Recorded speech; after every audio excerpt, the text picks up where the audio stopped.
하나님의 일을 하려면 항상 기쁨이 더 커야 돼요. 이게 항상 웃을 수 있다 그런 뜻 아닙니다. 고난이 있어요. 괴로움이 있어요. 그리고 어려움도 있을 겁니다. 또 책임도 주어지니까 부담감도 있겠죠. 하지만 그 어떤 것보다도 기쁨이 더 커야 됩니다. 그래야지 순종을 할 수가 있어요. 기쁨이 고난보다 작게 되면은 그 길을 가기가 굉장히 어렵습니다. 하나님을 따르는 즐거움이 없으면 하나님의 사명을 온전히 감당할 수가 없습니다. 이 사명은요, 편하지 않습니다. 부담이 생기고 어려움이 있고 불편함을 초래합니다. 그저 영광만 주어진다면 그건 사명이 아닐 확률이 더 큽니다. 스포트라이트가 나에게 집중되고 사람들이 나를 바라보면서 칭송만 해준다고 정말 대단한 사람이라고 그렇게 칭송만 해준다면 그것은 사명의 자리가 아닐 거예요. 마귀의 유혹일 확률이 훨씬 큽니다. 그리스도인에게 사명이란 십자가입니다. 예수님께도 십자가는 무거운 것이었죠.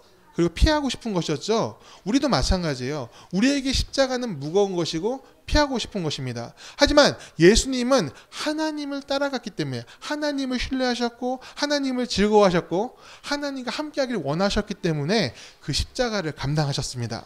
우리도 마찬가지예요. 우리가 하나님을 따라가고 하나님을 즐거워하고 하나님 안에서 모든 것이 이루어짐을 믿는 신뢰함이 있다면 그 십자가가 부담인 것을 넘어서서 기쁨이 됩니다.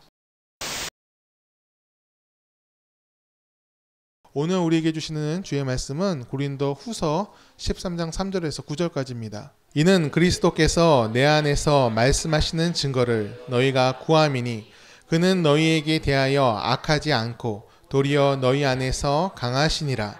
그리스도께서 악하심으로 못 박히셨으나 하나님의 능력으로 살아계시니 우리도 그 안에서 약하나 너희에게 대하여 하나님의 능력으로 그와 함께 살리라.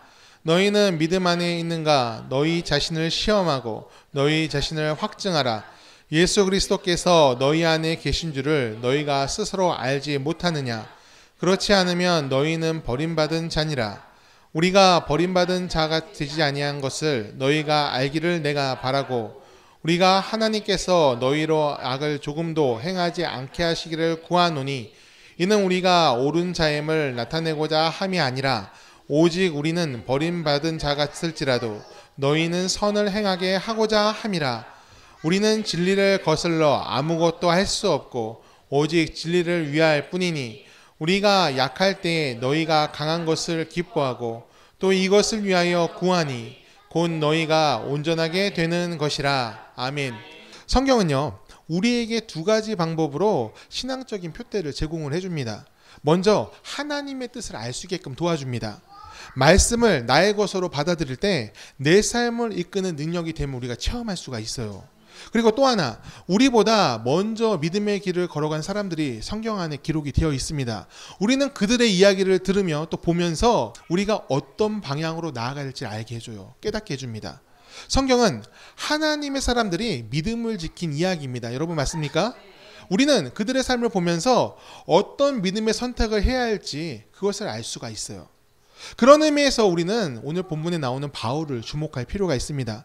그의 삶의 이야기 속에서 하나님을 향한 삶이 무엇인지 우리가 읽어낼 수 있어야 돼요.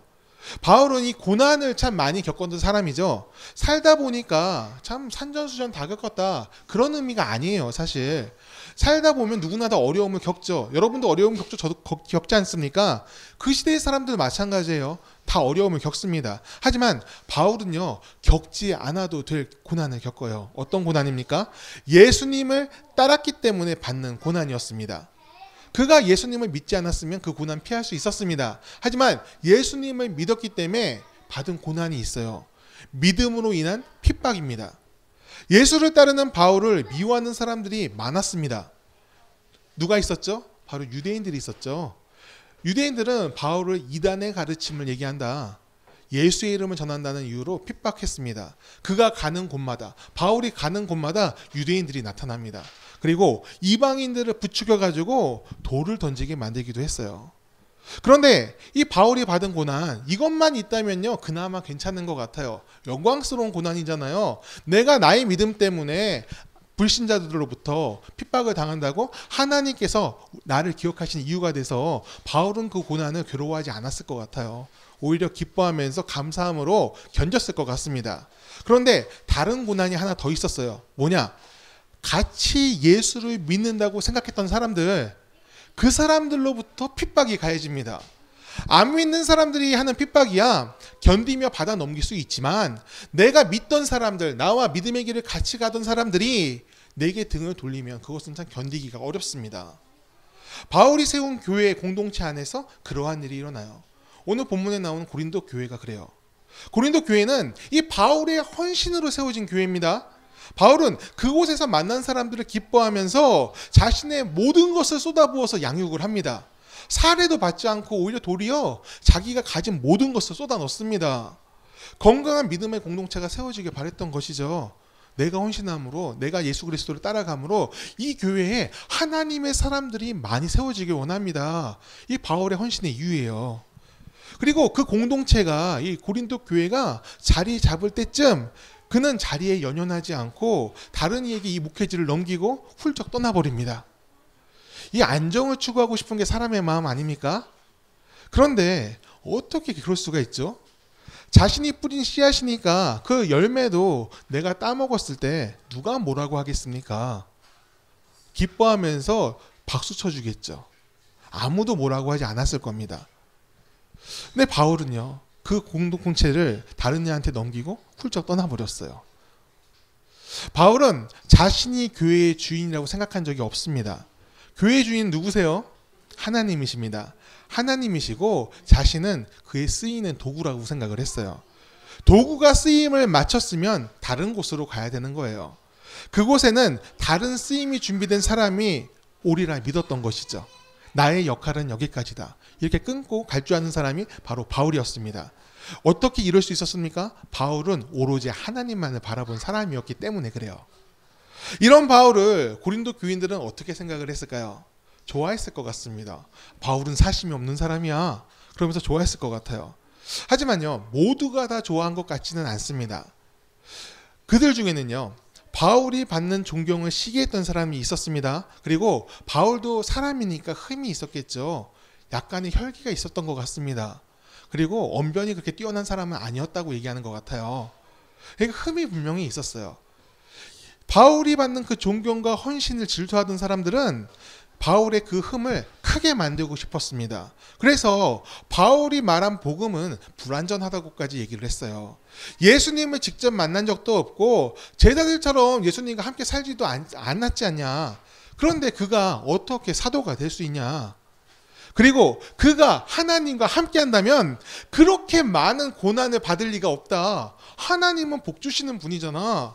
그런데 어떻게 그렇게 고난을 당하느냐. 하나님이 바울을 안 지켜주시니까 그가 정착도 못하고 저렇게 떠돌아다니는 거야. 삶이 고단한 거야. 이렇게 깎아내렸습니다. 여러분, 우리는 이게 말도 안 되는 비난이라 생각하죠. 그런데 그게 설득력이 있었다는 거예요. 그런가 보다. 그래서 떠난 거야? 능력이 안 돼서 떠났구나. 이렇게 이해하는 사람들이 있었다는 거예요. 이런 모함에 바울은 어떻게 반응을 했을까요? 바울은 이렇게 얘기해요. 3절 우리가 같이 읽겠습니다. 함께 있습니다. 이는 그리스도께서 내 안에서 말씀하시는 증거를 너희가 구함이니 그는 너희에게 대하여 약하지 않고 도리어 너희 안에서 강하시니라. 아멘. 내가 약해 보입니까? 내가 강한 증거를 여러분 보고 싶으십니까? 그 증거가 그런데 내 안에 있지 않습니다. 여러분 안에 그 증거가 있습니다. 나를 강하게 하신 성령님이 여러분 안에도 있기 때문입니다. 여러분을 강하게 하신 그가 나를 강하게 하시는 이이십니다. 이게 바울의 답변이었던 거예요. 당신의 안에 있는 성령님과 내 안에 있는 성령님이 같습니다. 여러분들이 성령으로 인해 강해졌다면 나도 성령으로 인해 강합니다. 우리는 성령으로 하나 된 지체들입니다. 그렇게 얘기를 하고 있어요. 이 바울에게는 이 구람이 없었어요. 왜 꺾이지 않았냐? 그의 능력의 뛰어남 때문이 아니었습니다. 그는요, 항상 예수님의 십자가를 바라보고 있었습니다. 십자가에 달리신 예수는 분명히 연약한 분이셨습니다. 핍박으로 인해 고통과 죽임을 당했습니다. 하지만 예수님이 그 고통 가운데서도 포기하지 않으신 것이 있죠. 하나님의 길, 사명입니다. 그는 핍박을 피하고자 사명을 외면하지 않았습니다. 거래하지도 굴복하지도 않았습니다. 끝까지 하나님의 뜻을 이루는 삶을 살았습니다. 하나님께서는 그런 예수님을 놓지 않으시고 예수님을 통해서 모든 사람을 향해서 구원의 문을 여셨습니다. 그 예수님이 바울 안에서 함께하고 계십니다. 그랬기 때문에 바울은 자신의 길에 대해서 확신할 수가 있는 겁니다. 내가 주와 함께함으로 모든 것을 감당할 수 있습니다. 내가 부하든지 빈하든지 어려움을 겪든지 또는 형통하든지 그것은 나에게 아무런 장애가 되지 않습니다. 오늘 내가 주와 함께합니다. 이 믿음의 고백이 바울 안에서 항상 일어나고 있던 거예요. 그의 약함은 하나님의 강함을 증명하는 은혜의 통로가 되었습니다. 그 하나님이 오늘 우리와도 함께하고 계십니다. 바울의 하나님이 바로 우리의 하나님이세요. 우리 5절 말씀 같이 읽겠습니다. 5절입니다. 함께 있습니다. 너희는 믿음 안에 있는가? 너희 자신을 시험하고 너희 자신을 확증하라. 예수 그리스도께서 너희 안에 계신 줄을 너희가 스스로 알지 못하느냐? 그렇지 않으면 너희는 버림받은 자니라. 아멘. 믿음을, 우리 안에 있는 이 믿음을 어떻게 증거하시겠습니까? 우리가 믿는 하나님이 진짜인 것과 우리가 받은 구원이 영원한 것이잖아요. 그것을 어떻게 증명하시겠어요? 증명해봐라 누군가 얘기한다면 어떻게 얘기하시겠습니까? 그냥 믿어, 그냥 따라오면 돼, 이렇게 얘기하시겠습니까? 뭐 그렇게 얘기할 수도 있을 것 같아요. 아니면요, 이적을 보여줄게, 기적을 보여줄게, 이렇게 얘기하시겠습니까? 그런 사람도 있지 않습니까? 내가 베푼 기적을 보라고 그러면서 따라오라고 하는 사람도 있잖아요. 우리도 그렇게 하면 될까요? 예수님은요, 공생의 기간 동안 여러 가지 표적을 보여주셨습니다. 병든 자가 낫고, 그리고 귀신 들린 자가 회복이 되었어요. 그리고 놀라운 말씀으로 사람들을 가르치셨죠. 많은 사람들이 거기에 감동이 되었습니다. 하지만요, 그 모든 것을 목격한 이들이 한 말은요, 또 다른 표적을 보여달라 했어요. 바리새인들이 때로 몰려오잖아요. 당신이 놀라운 일을 행했냐고. 무슨 뜻으로 했냐 그렇게 물어본 게 아니라 다른 이적을 보여달라고 얘기해요. 우리가 더 확신을 가질 수 있도록 또 다른 것을 보여달라. 여기 예수님께서 뭐라고 얘기하십니까? 요나의 표적 이외에는 내가 보여줄 것이 없다고 얘기해요. 요나의 표적이 뭡니까? 물고기 뱃속에 들어갔다 나온 거요? 아니요. 그거 얘기하신 게 아니에요. 요나의 표적은 회개입니다. 회개하지 않으면 너희가 심판받을 것이다. 그거예요. 그거 외에는 더 이상 보여줄 것이 없다라고 하세요. 기적 때문에, 이적 때문에 하나님을 믿는다면 그것은 옳지 않다라고 하는 거예요. 뭐 때문에 믿어야 돼요? 하나님 안에 있고자 하는 열망, 그리고 죄악에서 벗어나고자 하는 그 돌이키고자 하는 그 회개의 마음으로 하나님 앞으로 나아가야 됩니다.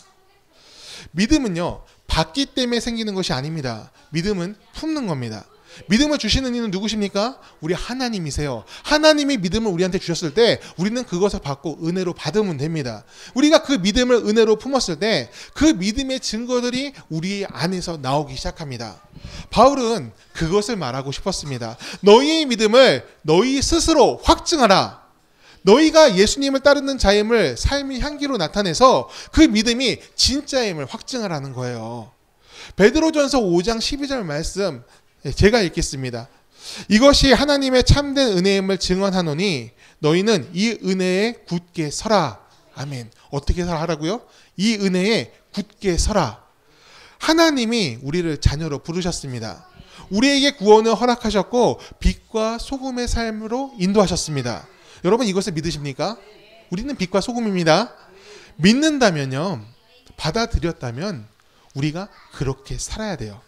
포기하지도 멈추지도 말고 굳건하게 방향을 정해서 끝까지 자녀의 삶을 살아야 합니다. 믿음이 흔들리는 순간이 올 때마다 우리는 받은 은혜의 소중함을 기억하며 그 위에 굳건히 서야 할 줄 믿습니다. 예수님은 이 반석 위에 믿음의 집을 지어 올리라고 그랬죠.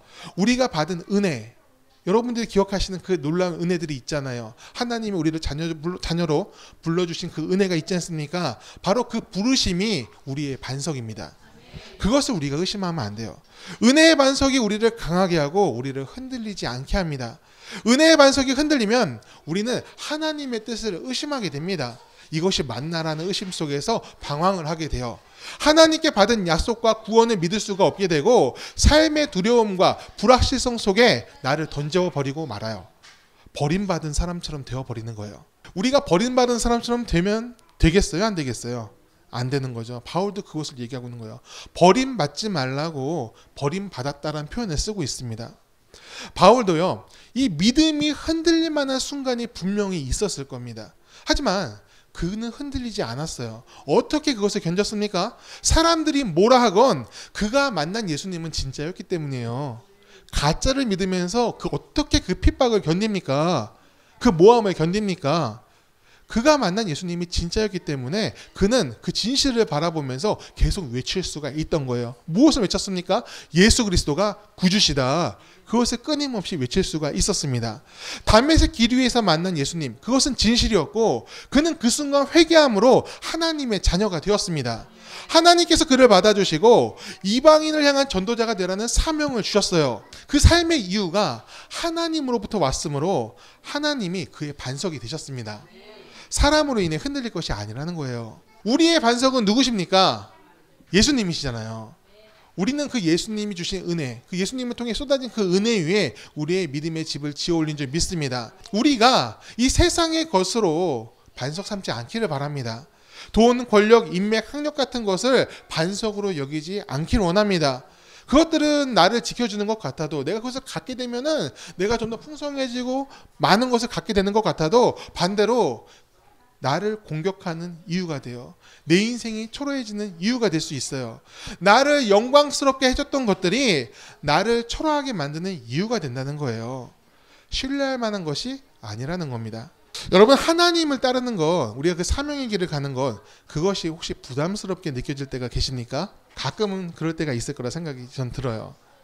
우리는요, 각광의 부르심을 따라서 이 자리에 모였고 함께 선을 이루라는 사명을 받았습니다. 하지만 이 사명을 얘기했을 때, 우리가 이 세상을 살아가면서 하나님의 뜻을 이루고자 하는 그 사명을 얘기했을 때 눈을 감아버리는 사람도 적지 않게 있습니다. 우리 교회 교인들 말고 다른 데 있어요. 다른 데 있는데, 자, 지금 내 삶이 너무나 고단한데 할 일이 너무 많아요. 아이도 돌봐야 하고 그리고 가족도 부양해야 되고 지금 하나님의 일을 하기에는 내 시간이 너무 없습니다. 이렇게 말하는 사람이 있을 수가 있어요. 세상의 무게에 눌려서 다른 무언가가 더 얹어지는 것이 괴로울 수가 있어요. 세상의 무게가 너무 무거워가지고, 짐들이 너무 무거워서 하나님의 사명마저도 짐처럼 느껴지는 경우가 있을 수가 있습니다. 우리는 그럴 때 어떻게 해야 될까요? 시편 16편 11절 말씀 우리 같이 보겠습니다. 함께 읽겠습니다. 주께서 생명의 길을 내게 보이시리니 주의 앞에는 충만한 기쁨이 있고 주의 오른쪽에는 영원한 즐거움이 있나이다. 아멘. 하나님의 일을 하려면 항상 기쁨이 더 커야 돼요. 이게 항상 웃을 수 있다 그런 뜻 아닙니다. 고난이 있어요. 괴로움이 있어요. 그리고 어려움도 있을 겁니다. 또 책임도 주어지니까 부담감도 있겠죠. 하지만 그 어떤 것보다도 기쁨이 더 커야 됩니다. 그래야지 순종을 할 수가 있어요. 기쁨이 고난보다 작게 되면은 그 길을 가기가 굉장히 어렵습니다. 하나님을 따르는 즐거움이 없으면 하나님의 사명을 온전히 감당할 수가 없습니다. 이 사명은요, 편하지 않습니다. 부담이 생기고 어려움이 있고 불편함을 초래합니다. 그저 영광만 주어진다면 그건 사명이 아닐 확률이 더 큽니다. 스포트라이트가 나에게 집중되고 사람들이 나를 바라보면서 칭송만 해준다고, 정말 대단한 사람이라고 그렇게 칭송만 해준다면 그것은 사명의 자리가 아닐 거예요. 마귀의 유혹일 확률이 훨씬 큽니다. 그리스도인에게 사명이란 십자가입니다. 예수님께도 십자가는 무거운 것이었죠. 그리고 피하고 싶은 것이었죠. 우리도 마찬가지예요. 우리에게 십자가는 무거운 것이고 피하고 싶은 것입니다. 하지만 예수님은 하나님을 따라갔기 때문에, 하나님을 신뢰하셨고 하나님을 즐거워하셨고 하나님과 함께하기를 원하셨기 때문에 그 십자가를 감당하셨습니다. 우리도 마찬가지예요. 우리가 하나님을 따라가고 하나님을 즐거워하고 하나님 안에서 모든 것이 이루어짐을 믿는 신뢰함이 있다면 그 십자가가 부담인 것을 넘어서서 기쁨이 됩니다. 온전히 감당하며 나갈 때 우리 삶에서 하나님의 열매가 맺히는 것을 볼 수 있는 기대감을 갖게 돼요. 오늘 내가 누리는 구원에 감사하며 행복을 누릴 수 있기에 그럼에도 사명의 길을 포기하지 않습니다. 예수님과 함께하는 즐거움이 있을 때 끝까지 믿음의 길을 갈 수 있는 거예요. 우리 8절 9절 말씀 읽겠습니다. 함께 있습니다. 우리는 진리를 거슬러 아무것도 할 수 없고 오직 진리를 위할 뿐이니 우리가 약할 때 너희가 강한 것을 기뻐하고 또 이것을 위하여 구하니 곧 너희가 온전하게 되는 것이라. 아멘. 진리는 예수님이십니다. 이게 복음입니다. 여러분 맞습니까? 그렇다면 예수께 붙들린 사람, 복음으로 가득 찬 사람이 되기를 바랍니다. 그 안에 있을 때 우리가 가장 행복한 것임을 잊지 않아야 돼요. 예수가 우리 행복의 이유가 되셔야 됩니다. 어정쩡하게 포지션을 잡는 사람이 있어요. 한쪽 다리 이쪽에 있다가 뭔가 신호 울리면 반대편으로 얼른 건너가려는 사람도 있잖아요. 근데 이런 사람은요, 어디서나 신뢰를 받지 못합니다. 마찬가지예요. 우리도 하나님을 믿는다면요, 완전히 넘어가 계셔야 돼요. 넘어가면 발골치고 있다가 나 불리할 것 같으면 이쪽 세상을 향해서 가는 그런 행동들이 우리 삶에서 없기를 바라요. 상황에 따라 발을 바꾸지 말고 하나님 편에 서서 세상을 향해서 분명히 외치는 사람이 되길 바라요. 어떻게 외칩니까? 예수가 구주시다. 그것을 우리가 우리 인생을 통해서, 우리 입술을 통해서, 우리의 행동을 통해서 외칠 수 있기를 축원합니다. 제 아들이 어렸을 때 제가 아주 쓸데없는 질문을 가끔 했어요. 은찬아, 아빠가 더 좋아? 엄마가 더 좋아? 이런 얘기를 했습니다. 이거 참 바보 같은 질문이죠. 왜냐하면 제가 질 확률이 훨씬 큽니다. 그렇지 않습니까? 예, 그래도 저는 이제 꿋꿋이 물어봐요. 재밌어가지고 이제 뭐 어떤 답을 원하는 건 아니에요. 그냥 물어보고 아이가 어떻게 대답하나 궁금한 거죠. 그러다가 이제 아빠가 더 좋아하면 좋아할 준비를 하고. 그런데요, 제 아들이 아주 지혜로워요. 한 번도 빠짐없이 똑같은 답변을 해줍니다. 아빠, 엄마, 난 둘 다 좋아. 이렇게 얘기해줘요. 항상. 한 번도 빠짐없이. 그리고 아빠 사랑해 이래요. 제가 이걸 녹음을 했는데 실수로 지웠어요. 아, 이걸 지웠어. 증명할 길이 없네. 지금은 물어봐도 소용없습니다. 다른 얘기합니다. 안 물어봐요. 지금은 상처받아. 계속 물어보면. 예. 여러분 근데요, 그 말이요, 엄청 기분이 좋더라고요. 아빠 사랑해? 제일 좋아? 이 말이 너무나 좋습니다. 사실 이거 물어봐야 합니까? 아니잖아요. 안 물어봐도 아는 거잖아요. 그런데 굳이 듣고 싶어요. 왜냐하면 그 말 들었을 때 마음이 따뜻해지고 행복하니까. 여러분, 하나님의 마음도 그렇지 않을까요? 전 그렇게 생각합니다. 우리가 하나님을 제일 좋아하고 사랑하고 함께하는 것을 기뻐하는 건 그것을 우리 하나님께서 기뻐하실 것 같아요. 하나님은 부적이 아니잖아요. 수호신이 아니잖아요. 인격을 가지신 우리의 아버지시잖아요. 모든 것을 다 아시지만, 우리 마음의 중심도 다 아시지만, 우리가 말씀드렸을 때, 또 우리 세상에서 그렇게 살아가는 모습을 나타낼 때 하나님을 제일 사랑합니다. 그 모습을 나타낼 때 하나님이 너무나 행복하실 것 같습니다. 사실 이것은요, 우리가 모르는 사실이 아니에요. 성경 전체가 그것을 얘기하고 있어요. 너희 주 하나님을 사랑하라. 이미 다 주어졌어요. 그렇게 해달라고 주님께서 요청하고 계세요. 종교적 경전의 문구로 이해하지 말고 진실한 사랑의 고백으로 우리가 이 말씀을 받았으면 좋겠습니다. 주님이 우리를 그렇게 사랑하시고 우리 또한 그렇게 사랑하기를 원하고 계십니다. 우리는요, 하나님의 자녀입니다. 우리가 하나님의 자녀라면은 이제는 강하게 섰으면 좋겠어요. 세상 가운데 바람 불 때마다 흔들려고, 그리고 그 사랑 고백을 주님께 드리는 거 망설이는 것이 아니라, 내가 오늘 주님을 사랑합니다. 그 받은 사랑에 감사하면서 기쁨과 즐거움으로 주님의 자녀로서 우리의 인생길을 걸어가기를 바랍니다. 세상에 유혹하고 흔들리는 순간이 있죠. 그 순간임에도 우리는 주님의 자녀입니다. 나는 하나님의 자녀입니다. 강하게 고백하시면서 우리가 믿음으로 세상을 이길 수 있기를 바랍니다. 이 시간 우리가 같이 찬양하고요. 이 시간 우리 다 같이 찬양하고 같이 기도할 텐데요. 세상 유혹 시험이 우리를 약하게 하는 것이 아니라 우리를 더 강하게 하는 것이 되기를 원합니다. 우리가 하나님을 의지해서 세상을 향해 설 때, 오늘 바울이 얘기한 것처럼 우리는 버림받은 자가 아니라 성령께서 그 안에서 운행하시는 하나님의 자녀로 살게 될 줄 믿습니다. 우리의 믿음을 우리가 증명하게 될 거예요. 우리의 믿음을 우리 안에서 성령께서 확증시켜 주실 것입니다. 우리 다 같이 찬양합니다. 세상의 유혹 시험이 내게 몰려올 때에 나의 힘으로 그것들 모두 이길 수 없네. 거대한 폭풍 가운데 위축된 나의 영혼 어찌할 바를 몰라 헤매이고 있을 때 주를 찬양, 손을 들고 찬양, 주를 찬양.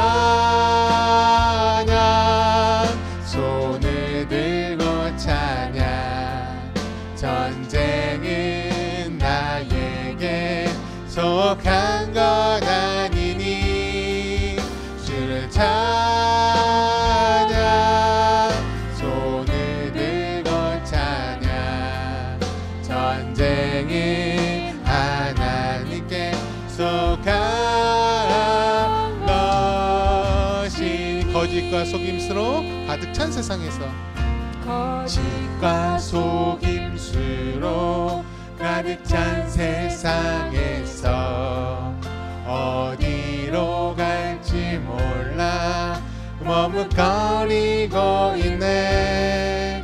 공중의 권세 잡은 자 지금도 우리들을 실패와 절망으로 넘어뜨리려 하네. 목소리 높여 주위를 둘러보면 주위를 둘러보면 아무도 없는데 믿음의 눈을 들면 보이는 분 예수네. 지금도 내 안에서 역사하고 계시니 사망과 어둠의 권세 물리치신 예수님. 주를 찬양, 손을 들고 찬양. 주를 찬양, 손을 들고 찬양. 전쟁은 나에게 속한 것 아니니. 주를 찬양, 손을 들고 찬양. 전쟁은 하나님께 속한 것이. 주를 찬양, 손을 들고 찬양. 주를 찬양, 손을 들고 찬양. 전쟁은 나에게 속한 것 아니니. 주를 찬양, 손을 들고 찬양. 전쟁은 하나님께 속한 것. 다시 한번 주를 찬양, 손을 들고 찬양. 우리를 강건하게 하여 주옵소서. 주의 자녀로 살게 하여 주옵소서. 손을 들고 찬양. 전쟁은 나에게 속한 것 아니니. 주를 찬양, 손을 들고 찬양. 전쟁은 하나님께 속한 것이니. 오늘 시간에 우리가 같이 기도하여 나갑니다.